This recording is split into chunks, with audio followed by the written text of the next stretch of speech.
What is going on, everybody? Happy Thursday, happy Friday Eve. Welcome to episode 37 of the Assets Over Money podcast, brought to you by myself, Rich Hanson, my boy KD, Kevin Dixon. What up, man? What up? How y'all doing today? But yeah, we doing, man. We're doing good, bro. How are you? It looks like we got a special guest here today, huh? Hey, we got us one, yo. We got us one. You know, before I jump in and kind of start talking about all her accolades, I guess I really just want to ask Kelly, how are you doing? It looks like you got yourself a nice house, nice piano in the background. I mean, I thought I might play y'all something before we start, but I started. Man, I love it. Yeah, that's pretty cool background. Okay, so where you plugging in from, Kelly? So I live in Graham, North Carolina, but I'm originally from Winston-Salem, North Carolina. Treyfo. Oh, you already know. Treyfo. But they go from dough to dough. Oh, listen, it goes down in the tray. Yeah. Is that what they say? Hey, that's that Treyfo, bro. Man, that's hilarious. Anyway, we're talking backstage, and where your husband from? Just so everybody knows. So he is from Mahern, Virginia. Have y'all ever heard of Mahern, Virginia? Virginia, the two up, two down. That's country too, yo. That's country. He ain't from up north. 2 up, 2 down. You feel me? Anywho, sorry, I know we get a little bit off topic here, but I guess for you guys, we got a pretty special guest here. I'll bring Kelly upstage to kind of talk, so that way I shut up, Kevin shuts up, and we just kind of hear from her and her expertise. But to tell you guys a little bit about her, so tonight we're joined by Keli Watson. Kelly is a wife, a mom of 3, and a top producing real estate broker based in North Carolina. She's the founder and broker in charge of the Lindsay Watson Real Estate Group, which was launched in 2024 as a focused 2-person team that's producing at a very, very, very high level. She was telling me a little bit about it backstage. She operates under eXp Realty, recently earned Icon Agent status, and sold 50 homes in the past year alone. 50 homes in 365 days. I ain't a mathematician, but that sounds like a lot of homes to sell in 1 year. Beyond production, she's passionate about leadership, mentorship, and building a business rooted in faith, family, and long-term impact. Kelly, welcome to the Assets Over Money podcast. Thank you for having me. I'm so excited. Yeah, and thank you for bringing all the fans. I see all the viewers and things like that. So you got like a little fan base support system plugging in. That is awesome to see. Thank you. Yeah, but my people really support me. I'm happy to have them behind me. That is awesome. I love to see that. And I guess just kind of diving in it. So I guess tell us really about you. How did you get into the real estate space, Oh man, so I grew up always having a passion for homes. Like I was an HGTV girl, right? So always watching design stuff, walking into people's homes saying like, girl, you should put that couch on that wall or you should move that. So I've always loved homes and looking at the architecture of it all, right? So when I was in Raleigh, and then me and my husband and my kids were living in Raleigh, and then COVID happened. So I said, you know what? I'm gonna go get my real estate license. This might be the best time, right? Like, so I was working from home. I went and got my license, and the rest is history. I tell people all the time, I found my passion when I was 38 years old, and I haven't turned around. I heard that. I heard that. That's nice. Okay. So COVID time, I feel like COVID time, we've had that's one of the things, a commonality we've heard on this podcast, and we're over a year in this 37th episode. A lot of folks got their start in real estate, and myself included, back in COVID time. So a lot of time, space, opportunity, working from home and whatnot. A lot of people dove into different things, and a lot of people dove into their passions or found their passions. So with being in it around that COVID time, what has helped you excel to where you are? Because you don't just go from 0 to 50 homes from just being average. Like, how did you kind of make that transition? Well, I've always worked in like customer service related jobs, like whether it was, call centers, working in mental health, and I've always been an entrepreneur. So for me, I've always kind of leveling up, helping people in whatever space that was, whether it was family, friends, or I'm always willing to lend a helping hand. But home ownership and being able to say, I own something and this is mine, that's always been a goal of mine, especially in our community, because we don't think we can do it. And I've noticed that just over the last 6 years I've been in real estate, so many people just are surprised that they can do it. So for me, it was a smooth kind of easy transition because I've always helped people anyway. Even before becoming an agent, I was like, girl, you need to buy a house, or you need to do this, or you need to do that. So when I got my license and kind of saw the behind the scenes and was able to say, oh no, I know how I can help you buy a house. This is what you need to do. It just kind of brought it to the forefront, and it just kind of became my niche, like my thing. I was able to help my people. And so, and that's what I've done. And just to be sure, you're currently focused on more luxury real estate, correct? Yes. So my business has evolved into that, but I'm gonna tell you what, Richard, I tell people I sell houses to the janitor and the CEO. Yeah. So for me, I don't turn away business. If somebody comes to me with a lower budget and, hey, you know, I'm here and this is what I can do, I thank God that now I kind of have a community around me that maybe if I can't take those people out, I have, you know, showing agents, and I have other agents that don't mind assisting in doing that for me and helping me in that space to help those. But my business, like you said, has evolved into a luxury space.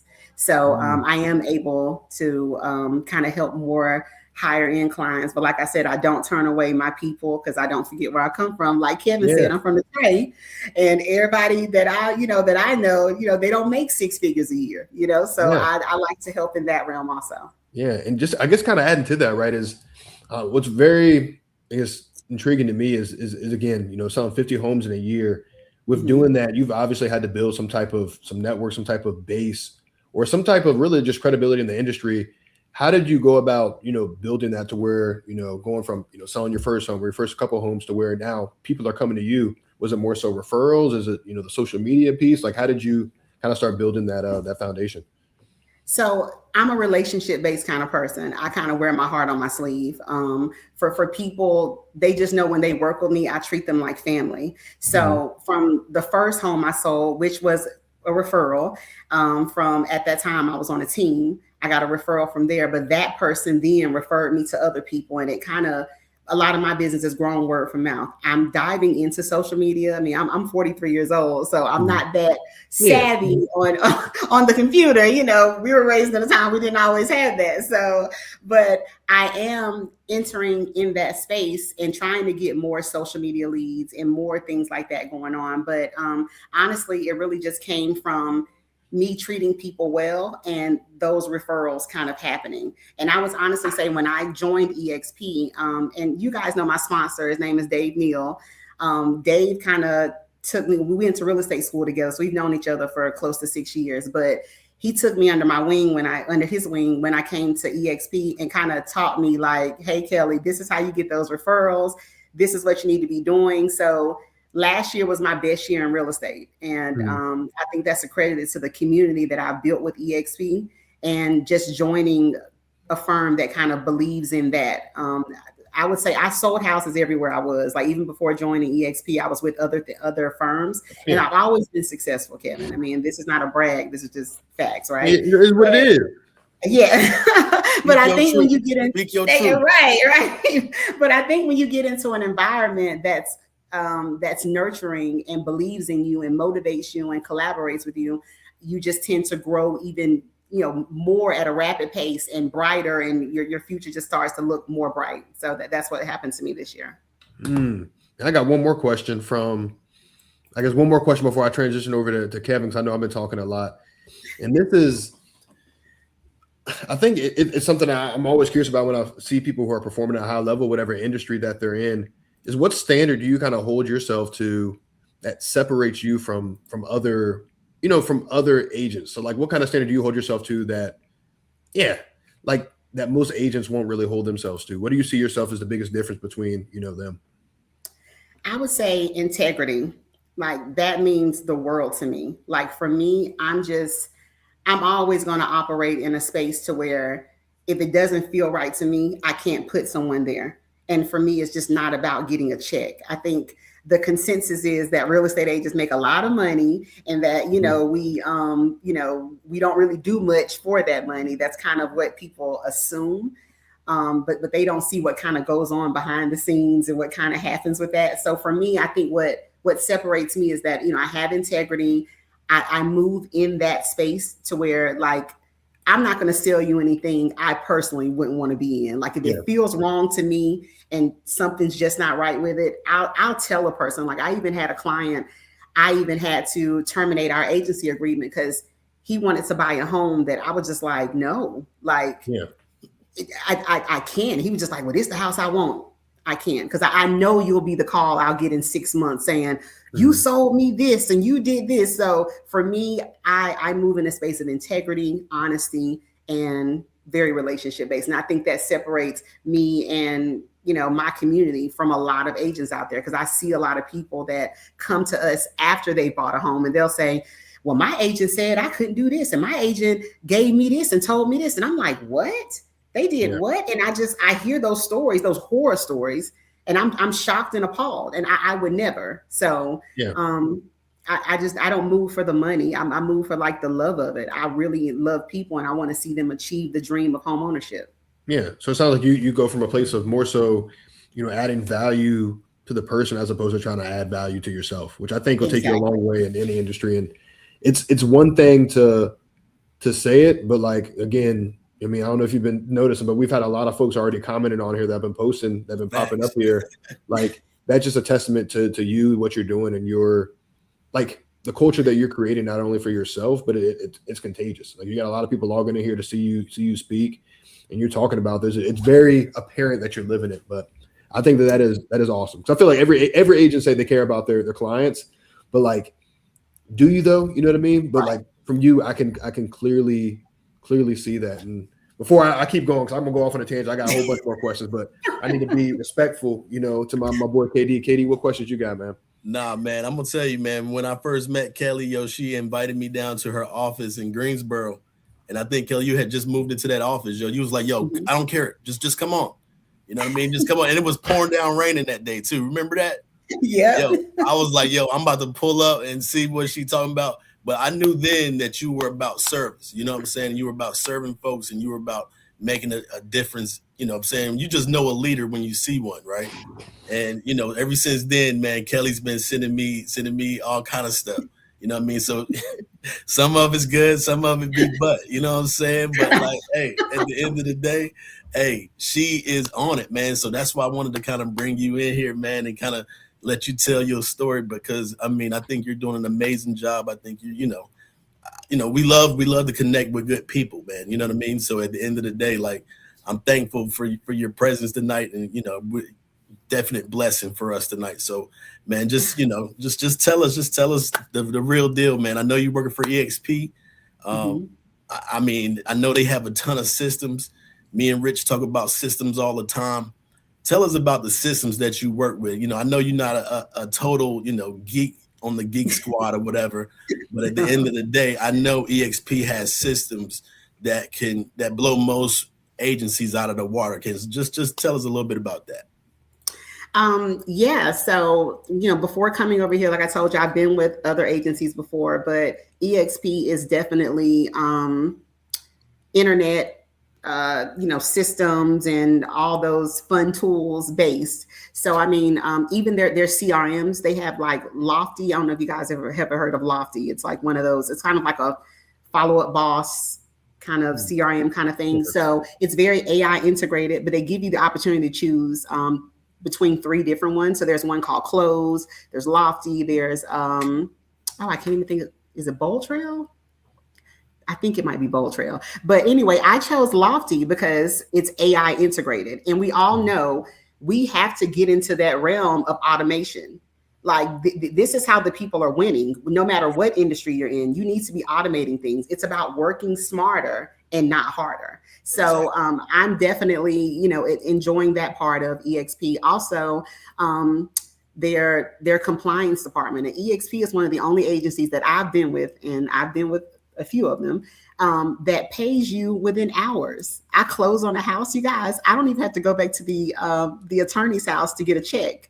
EXP, literally, you send them a picture of the check that you get from the attorney. You get your check within 2 hours, direct deposit into your account.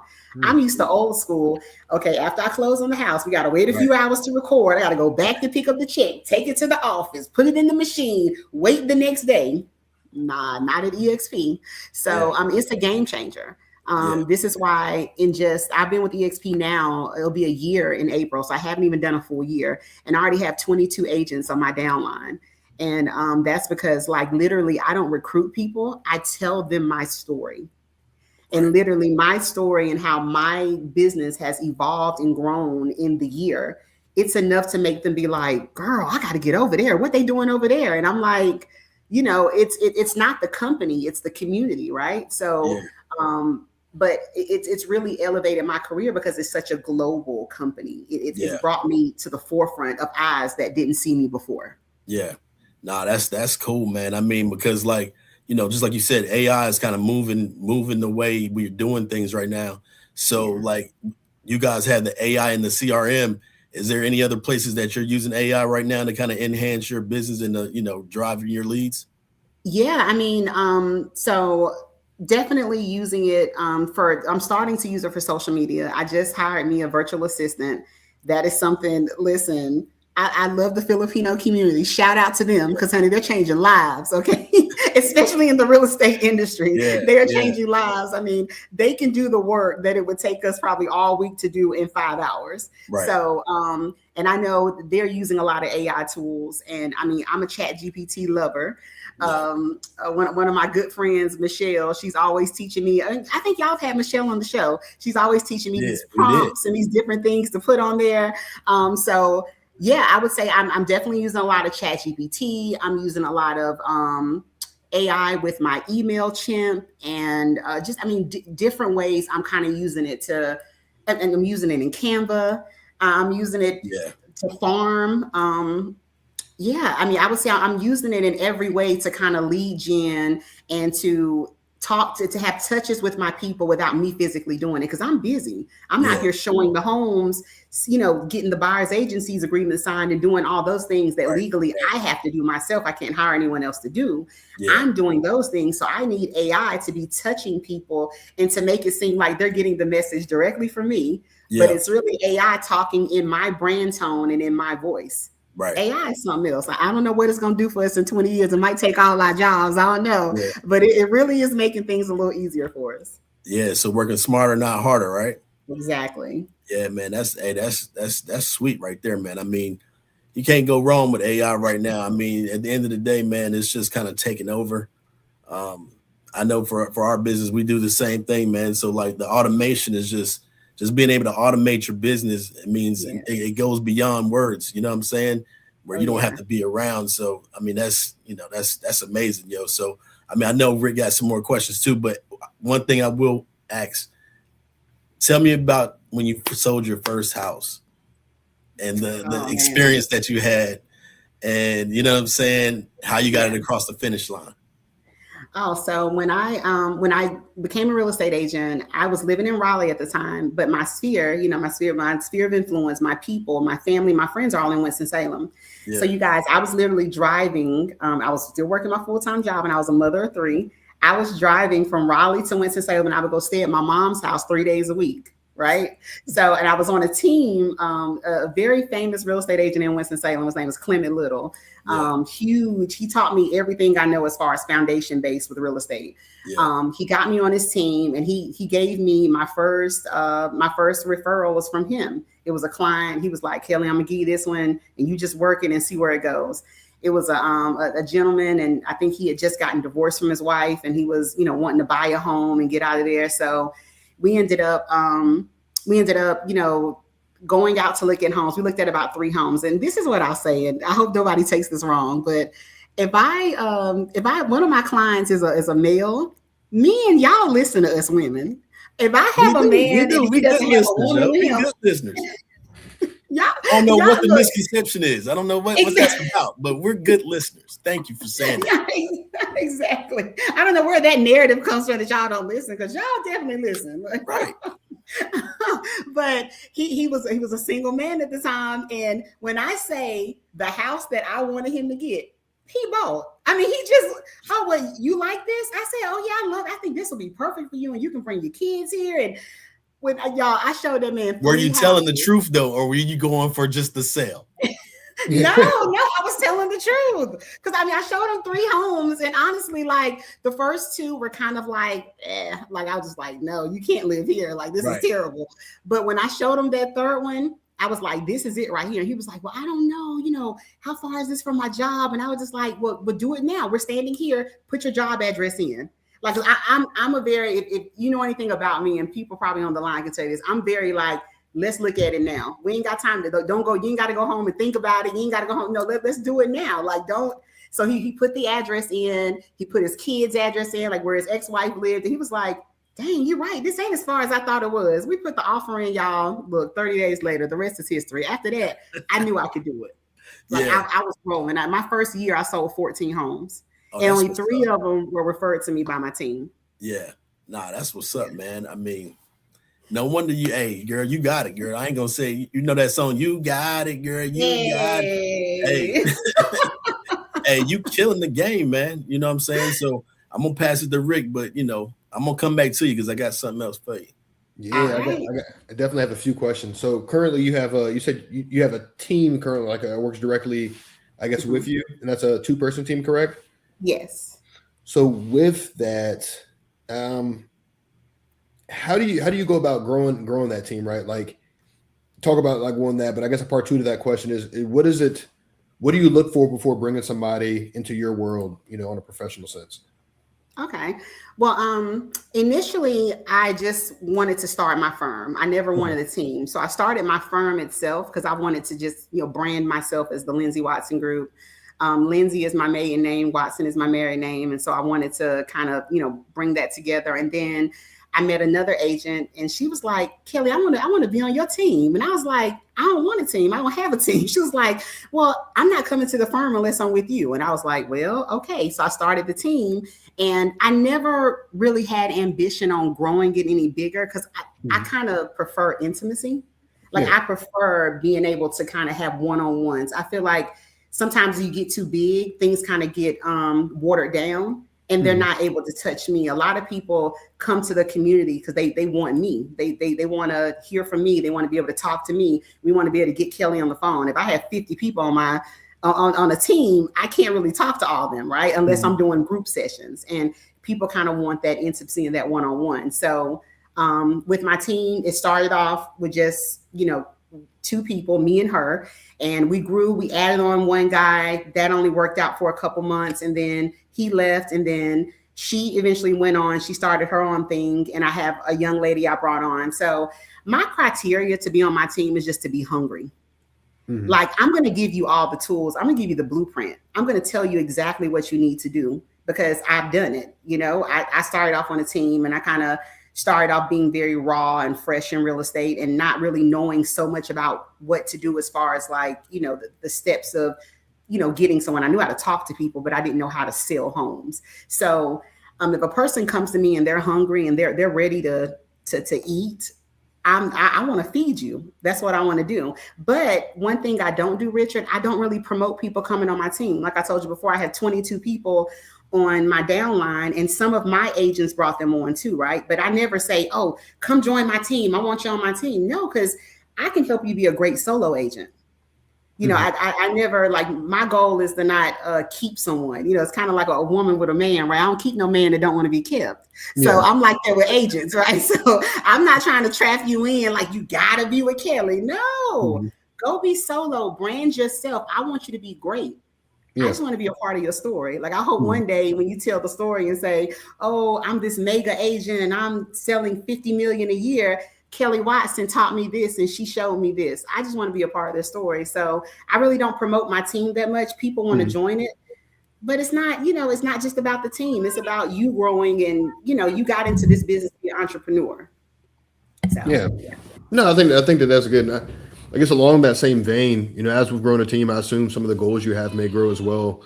What are some of the goals that you're kind of placing for yourself? Like right now, what does 2026 look like for, the Lindsay Watson Group?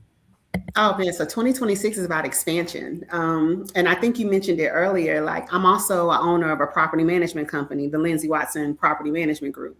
So currently we manage about 10 properties, but we're about to grow that portfolio to 40 more. So that's going to give us 50 properties to manage. So 2026 is really about expansion and growing passive income. Like I bought my first investment property last year, and I plan on buying another one in Greenville, North Carolina. My son's a college student down there. I plan on buying a condo so he can live in that and do the roommate situation. And I'm gonna put his name on the deed so we can start him off with homeownership. So it's really about expansion and growing. And I want to grow my downline to 50 people. I'm at 22. I want 50 people on there. Like, because I noticed that, you know, when I bring these agents on, they grow in their career. So I'm like, well, I'm doing something right. So let me get that out to the people, to the masses, right? So that's my word for 2026, Richard, is expansion. So just growing and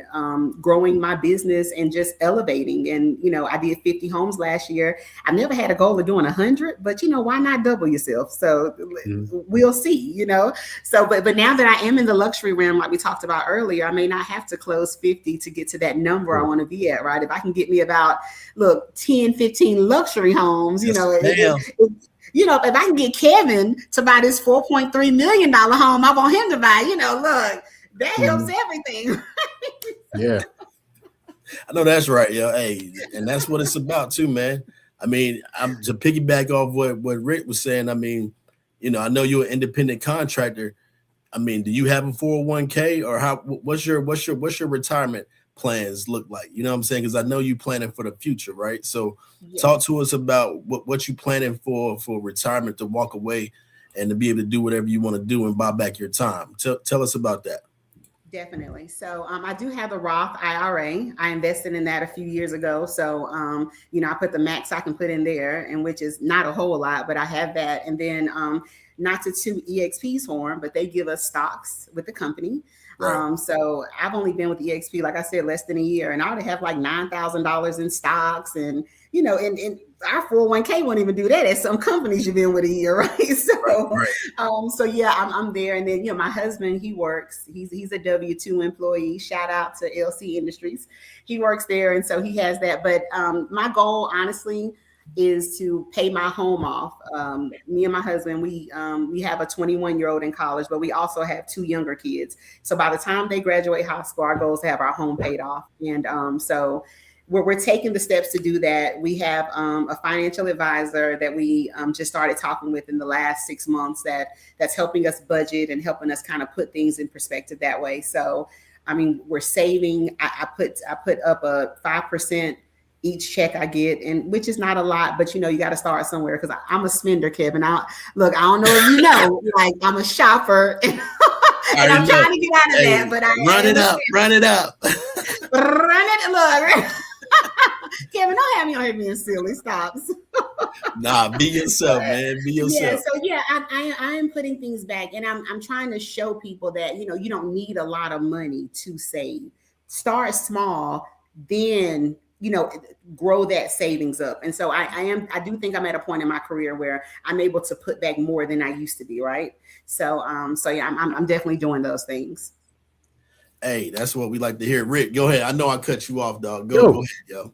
No, that's it. I got one question, man. So I got one more question. So if you want to jump, you can go, and I can end with my question. Nah, go ahead. All right, cool. Let's get it. So yeah, I guess along the same line, I know I'd asked about the goals you had for the year. What does success look like for you? I guess if you had to say like 5-10 years from now, you know, beyond just, you know, production, you know, numbers and things like that. What are some of the, I guess, goals or things like that you're chasing? Oh man. So one goal I had just early on was, you know, I told you my son's in college, he's a junior. I wanted him to graduate school with no debt.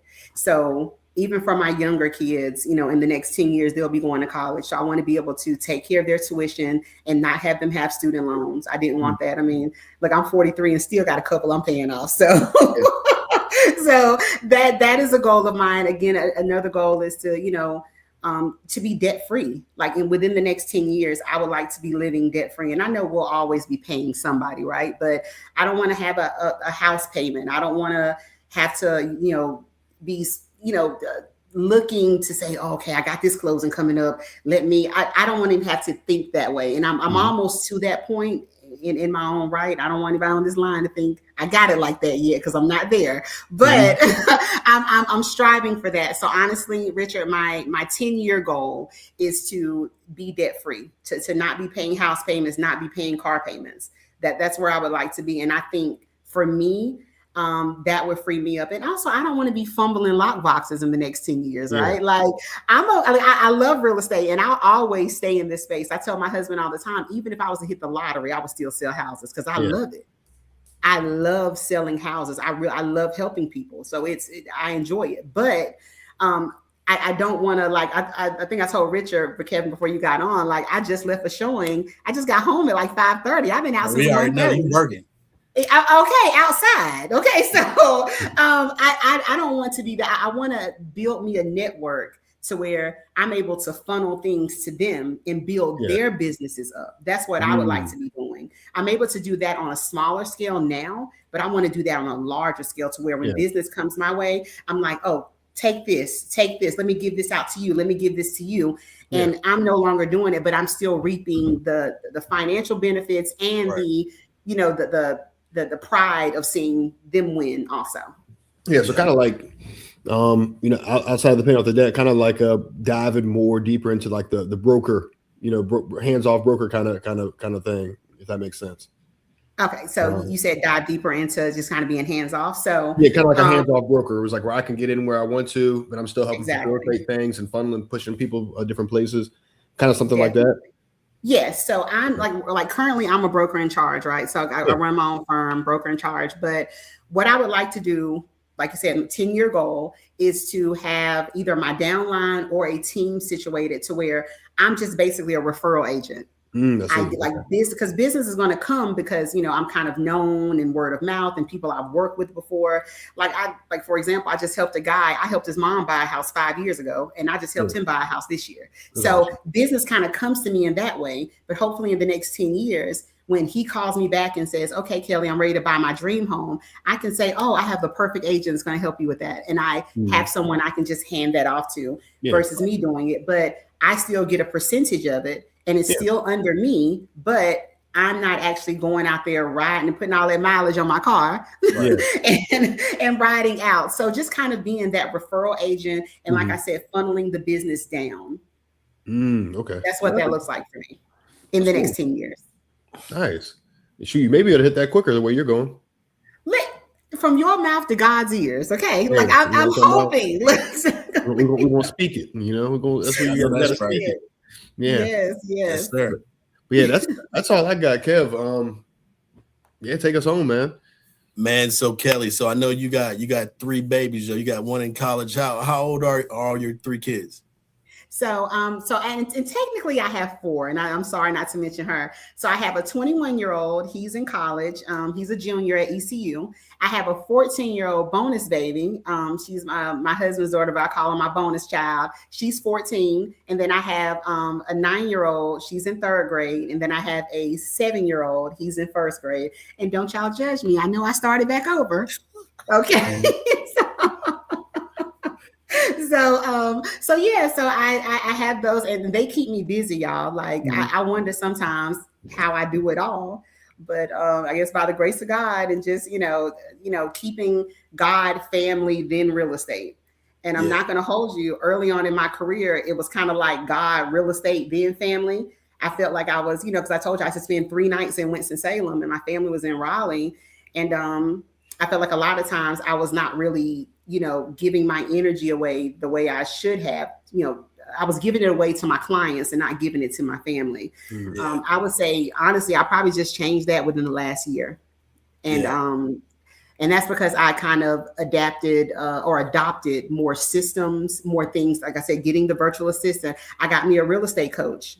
Yeah. My coach, she really coaches me. And I never saw the value in having a coach, y'all, because my whole thing was, I'm not paying nobody to tell me what I already know. Like, that's crazy.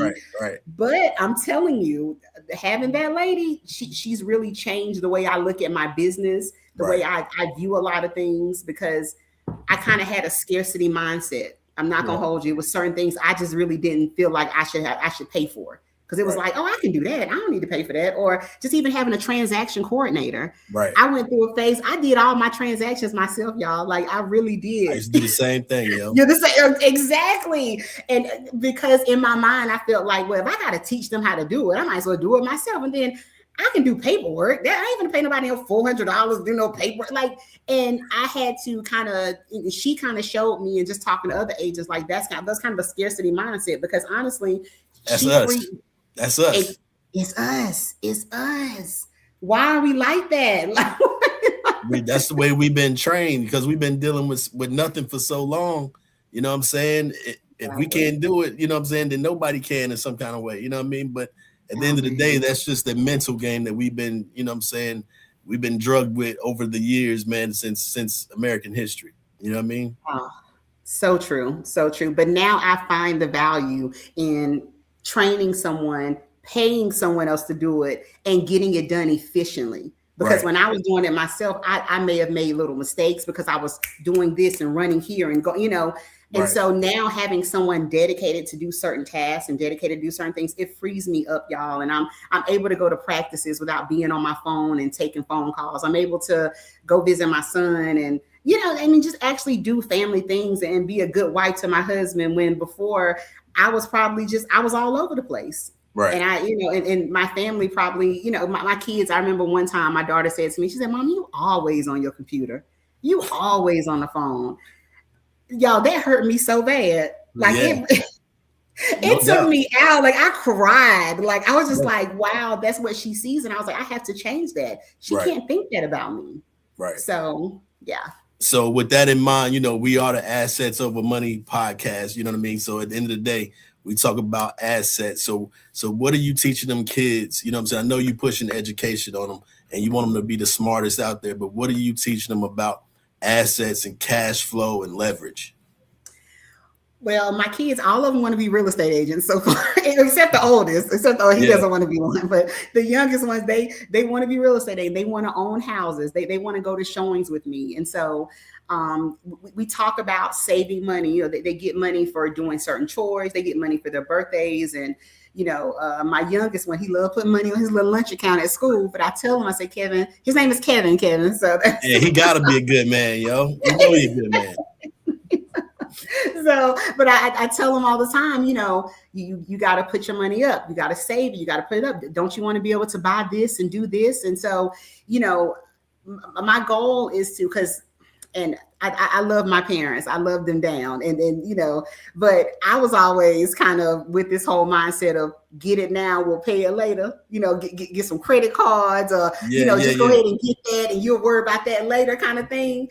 And my parents aren't that way anymore, but, you know, just kind of growing up that way, you know, it's hard to get out of that mindset, and you don't want to teach your children that way, right? You want them to understand that, you know, money, not that there's so much value in money, but that like money doesn't just grow on trees. Just because your mama's able to do certain things doesn't mean you can just be frivolous and be out here, you know, wilding out and doing all those things. So my goal now is to kind of put them in the mindset of they don't have to wear polo every day. They don't have to have Jordans. They don't, you know, like you said, assets over the money, assets over the polo. So, and even though I enjoy a polo shirt, you know, I do, but I know you like nice stuff, yo. I already know you like nice stuff. You know what I'm love saying? Like nice things, Kevin. Love nice things. Everybody on this call can probably comment in the comment section. Like, hey, Trey, hey, I know where it's at. Exactly, but I do want the kids to understand, like you killing it in that Gap sweater. As long as you got some money in your account, you're gonna do just as good in that Gap sweater as somebody in that Gucci sweater, you know. Yeah, so man. That's the importance. And credit, oh my God, if I can get on a loudspeaker and tell people, do not mess up your credit. When I say, y'all, it's so many of us that have never touched a 7 on our credit scores. And it's because, you know, we'll get the credit cards, we'll pay people late. You know, we worry about the wrong things. We worry about YOLO. You only live once. Go ahead and live. Do what you do. And that's fun it's fun when you're young, but you mess up your credit so bad in your 20s that when you're trying to do things in your 30s and 40s, you can't even do it because you ain't paid nobody. Right. You've done nothing. So if I could just teach my kids to keep their credit right, save some money, still live, have fun, but be responsible. Yeah. Yeah. This light is flickering like crazy right here above me. I see it. Hey, change that bulb, Kevin. That's what it is, I guess. We're not here kicking this good knowledge right here, yo. You gave us some good stuff tonight, man. So, I mean, at the end of the day, I only got one more question, Rick. I don't know if you got any more, but my last question is something that we ask everybody before they go. What would your 43-year-old self tell your 18-year-old self now, knowing what you know now and what how you want to live your life? What would you say to yourself, your 18-year-old self? Oh, man. Oh God. Okay. My 18-year-old self will probably tell myself to buy a house. Yeah. Honestly, like I think about like I said, I have an entrepreneurial spirit. I've owned several businesses prior to being in real estate, and I've made good money. I owned a mental health facility when I was 28, yeah. And I made great money back then, and I was out there just wilding, buying clothes, and just traveling, doing the most. Yeah. And if I could talk to my 18-year-old self, I would say, when you get out of school and you get yourself established, buy you some property, save your money, and keep your credit good. Like those are the things I would tell myself, honestly, because my personal life, I thank God for it. I thank God I had my first son when I was 22. I wouldn't trade that for the world, and I met my husband when I was 33. I wouldn't change that for the rest. So nothing in my personal life I would change. I thank God for all the little hills and battles, right? But on the business side of things and the smart, intelligent side of things, I would tell myself, save your money, girl. Keep your credit good and buy the house. Always buy the house. Yeah. Yeah. Well, hey, Keli, man, thank you for blessing us tonight. Yo, Rick, what you got to take us out with? And Keli, this has been a blessing. I got to learn a lot about not only, you and your heart, but your business and what you're growing in. I love the energy, man. I love that you want to be yourself because, some folks, they start doing well and they start, acting different. You can be like, hey, that is not you. That's not how you talk. I don't remember you talking like that. You know what I mean? And so it's good to see that like you're making it happen and stepping into that, but then also just like being willing to give back and just really just share that real. And that's one of the things that's a big reason we go live. Like a lot of folks will ask, oh, you guys don't record it before and then just release it. Not right now. Right. I don't know if we'll ever do it, but like our big thing is really just we like hitting people, seeing where they're at, and just hearing them speak because it's easy to prep if things are recorded, right? We can pause, let's go back, let's re-ask. But we want it raw, we want it down, we want it dirty. We just want to hear what people's thoughts are, right? And then be able to talk because that way it's a little bit more authentic. But yeah, so I just want to say thank you for hopping on and thank you for just being awesome and hearing about you and I really appreciate you and your the following that you have because you got a lot of people who are here supporting you as well. So. Oh, well, thank y'all so much. This was amazing. Yeah. I told Kevin I was so nervous, but he said, no, this is just a conversation. And he's right. Mm-hmm. Like you guys were so easy to talk to. So thank you for having me and letting me be me. I'm a little crazy. I'm a little erratic sometimes, but this is fun. Yeah.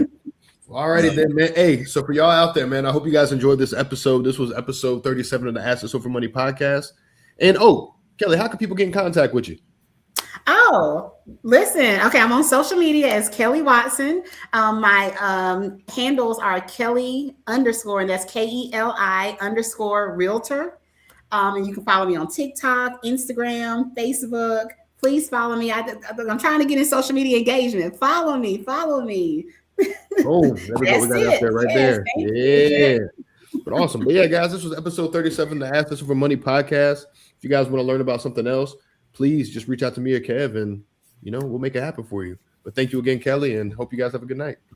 Thank you. Bye. Later, man. Good job, yo.